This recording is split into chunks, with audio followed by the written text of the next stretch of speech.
অনেকদিন পর বাবা রাজের সঙ্গে দেখা গেল পরীমনির ছেলে রাজ্যকে।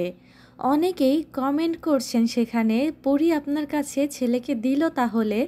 আসলে রাজ এবং পরীমনি ডিভোর্স হয়ে যাওয়ার পরে রাজের সঙ্গে রাজ্যকে দেখা যায় না বললেই চলে। পরীমনি একা হাতেই তার সব কাজ সামলান এবং ছেলেকেও সময় দেন। শুটিংয়ে সবসময় ছেলেকে তিনি সঙ্গে নিয়ে যান। কখনো বাবা রাজকে ছেলের আশেপাশেও দেখা যায় না। কিন্তু অনেক দিন পর নতুন বছর উপলক্ষে হয়তোবা বাবার সঙ্গে দেখা করতে গিয়ে দিয়েছেন ছেলেকে। আর সেখানেই ছেলের সঙ্গে ছোট একটি ভিডিও শেয়ার করেছেন বাবা শরীফুল রাজ। আর ক্যাপশনে লিখেছেন, আমার একমাত্র হিরো, আর তার সাথেই আমার নতুন বছর শুরু হলো।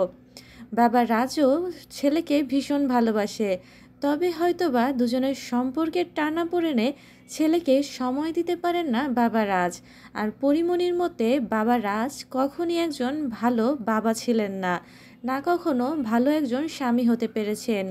ভিউয়ার্স, কমেন্টে অবশ্যই জানাতে ভুলবেন না আপনাদের কাছে মা পরীকে কেমন লাগে, আর রাজ্যর বাবা হিসেবে রাজ কতটুকু ভূমিকা পালন করেছে তার জীবনে। বরঞ্চ তিনি বিভিন্ন মেয়েদের সঙ্গে সম্পর্ক জড়িয়ে উৎকণ্ঠা তৈরি করেছেন পরী এবং পরী ছেলের জীবনে।